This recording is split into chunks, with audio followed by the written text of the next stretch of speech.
How much is too much conflict in a dating relationship for 5 months? I could stop right there, Christy. How much is too much conflict? Well, you know what? Before I even go to the rest of the question, I gotta say something about this. Conflict. What the heck are we talking about here? Conflict's got a lot of different usages, that word. You know what? If I want to move my arm over this direction and I want to move my arm over this direction, those are in conflict, aren't they?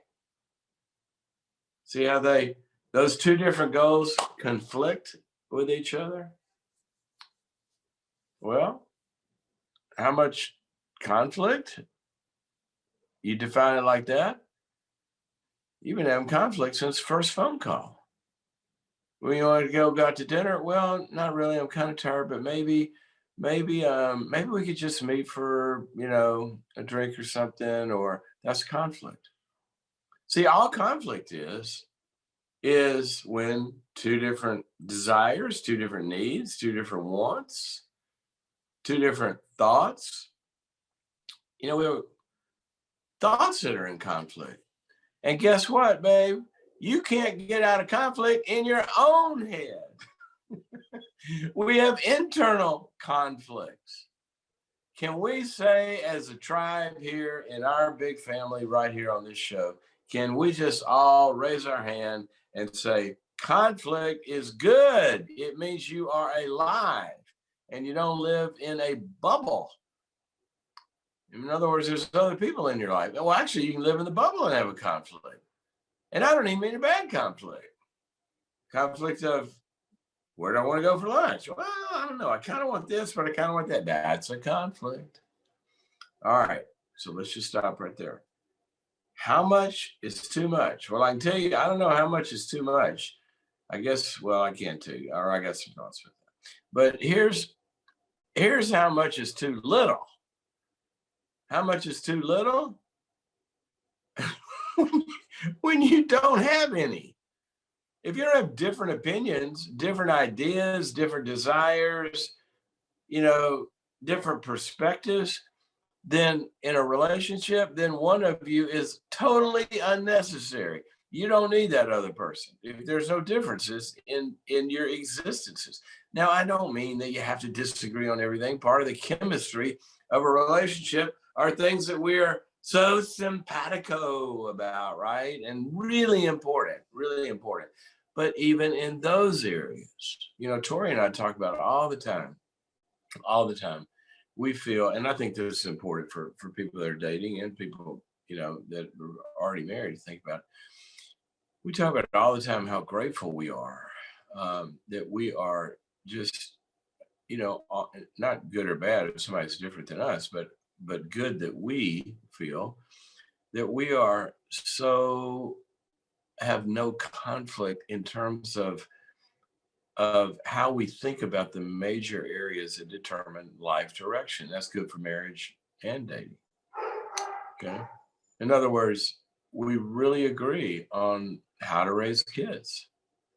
We really agree on finances, how you handle money, what you do with it, no debt, stuff like that, saving, stuff like that, living on a portion of what you earn, stuff like that, giving, increasing and increasing over time, more and more and more, as God blesses you. And even if you're not being blessed, to be giving in. Lots of different stuff. But even in those areas, let's just take giving. Well, we got a conflict. We got a conflict right now about how much we give to this organization versus that one. I like that one. She likes that one. You can't get away from this conflict thing. So let's just start by saying it's good. Now, the question is this: what kind are we going to have? All right. That is a big question. How much is too much? Toxic conflict. 1 minute of toxic conflict is too much. See, toxic conflict comes from when you handle conflict in a lousy way where you don't respect each other and you don't listen to try to understand. Where when somebody else is talking, that's just a cue for you to ramp up your audience and try to make your case, where you're not trying to find the common ground and what you both care about in what you're doing, where you're not sitting on the same side of the table looking for a solution, how both parties can get their needs met. Okay. So that's what you want to look at.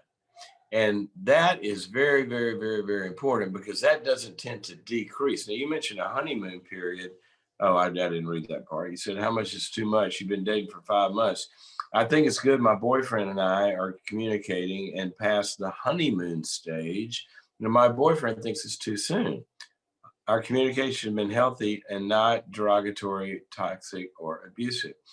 All right. So if what you're saying is right, if it's not been derogatory, toxic, or abusive, I literally don't know what he's talking about. If he wants some honeymoon stage where,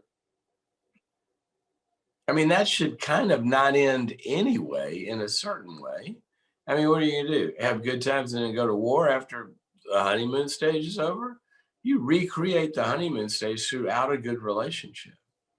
And that comes from doing specific things in the relationship.